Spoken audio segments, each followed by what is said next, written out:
Greetings Ventures, this is Lorne and I'll be your guild advisor for this video. In my revamped .memo rookie guide, I stated that I would be revamping a good portion of my older guides, and I decided to start with crafting since I only touched upon it loosely in the rookie guide.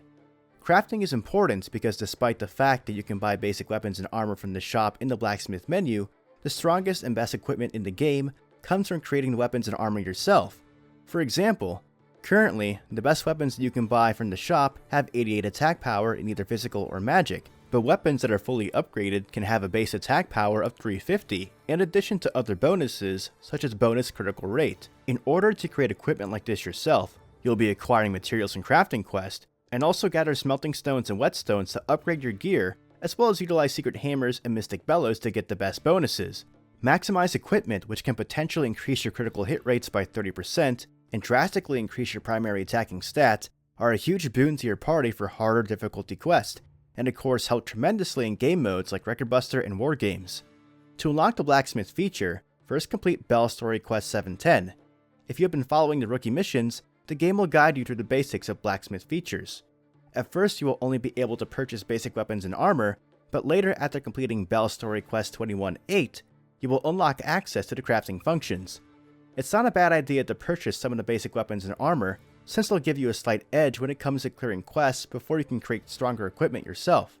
Don't forget that most weapons and armor have a durability value, and when it hits 0, the gear will no longer give you stat benefits until you repair them in the blacksmith menu. You can repair your equipment one at a time, or just use the repair all function. Generally, it's easier to repair everything at once, but beware of your Valis, especially if you're newer to the game. Do note that some equipment like Desperate and the Hestia knife had a Durandal trait, meaning they don't degrade and thus avoid the need for repair.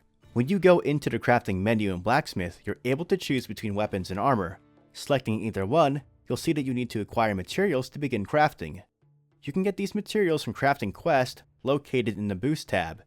The quests are divided into 4 tiers: Normal, Hard, Very Hard, and EX.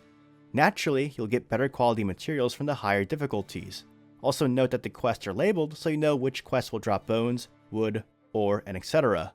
This way, you'll know what quest to do based off what you want to craft.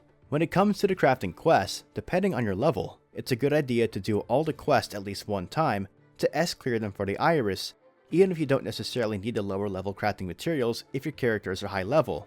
After that, you might as well stay in the highest difficulty of quests that you can clear, as they all cost the same amount of stamina, 1.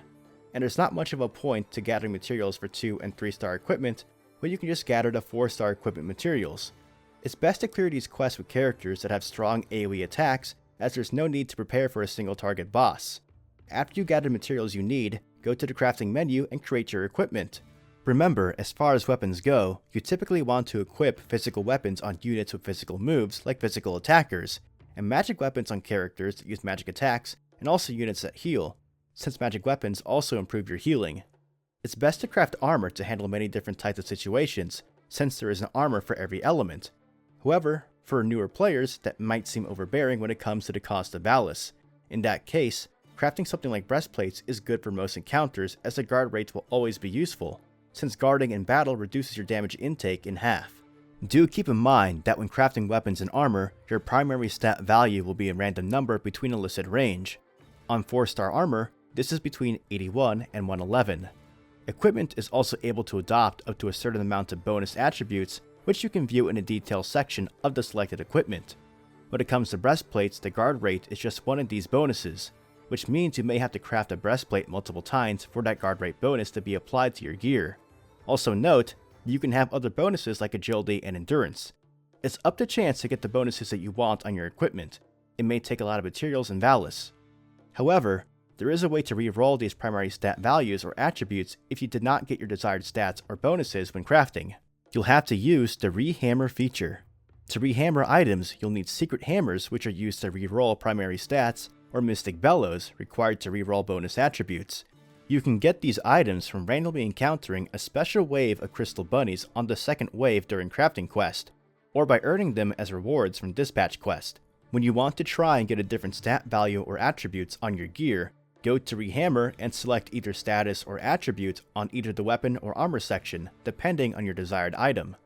Right before you rehammer the item, you'll get a window that displays your current piece of equipment on the left, and the possibilities of your rehammering on the right for reference. The goal of rehammering is to, of course, get more favorable stats and bonuses.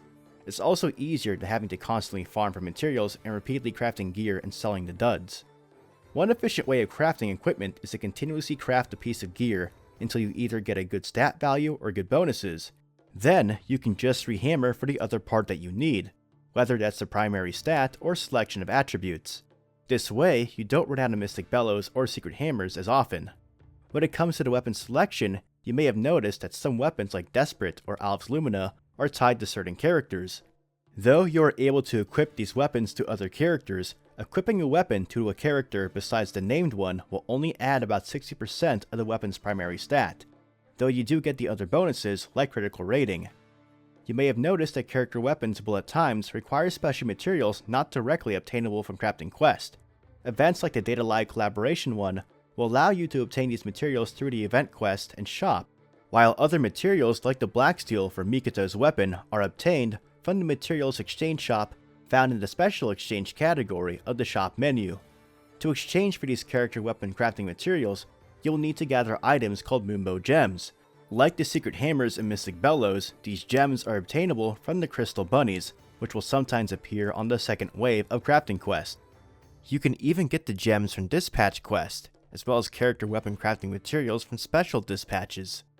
You'll use these gems to buy the materials you need for your character weapon of choice. When it comes to crafting character weapons, one of your primary goals is to get 2 crit bonuses on the weapon, since critical hits cause your units to deal 1.5 times the amount of damage. The first 15% critical rate is a feature of the weapon, but again, you'll be fishing for that second 15%. We've covered gathering materials, creating equipment, and even rehammering for better stats and bonuses, but I also mentioned earlier that you could upgrade your equipment as well. This is how we get that beautiful 350 primary stat on your weapon. In the blacksmith menu, select Upgrade, then either weapon or armor, depending on what you want to upgrade. You'll be able to upgrade 4-star equipment and higher. Select the equipment and select Upgrade. You'll be brought to a menu similar to the Exilia level upgrade menu, where you can select how many whetstones you would like to consume to upgrade your gear.